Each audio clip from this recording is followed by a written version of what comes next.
আসসালামু আলাইকুম রহমতুল্লাহ। ছোট গুনাহ জমতে জমতে একসময় বড় হয়ে যায়। আমরা অনেক সময় ছোট গুনাহকে গুরুত্বই দেই না, কিন্তু এই ছোট গুনাহগুলো জমে একদম পাহাড় হয়ে যায়। তাই ছোট গুনাহকেও ভয় করুন, কারণ এগুলোই হৃদয়কে অন্ধ করে দেয়। আসসালামু আলাইকুম রহমতুল্লাহ। আসসালামু আলাইকুম রহমতুল্লাহ। ছোট গুনাহ জমতে জমতে একসময় বড় হয়ে যায়।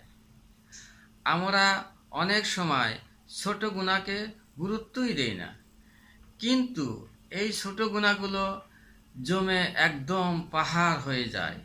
তাই ছোট গুনাহকেও ভয় করুন, কারণ এগুলোই হৃদয়কে অন্ধ করে দেয়। আসসালামু আলাইকুম রহমতুল্লাহ।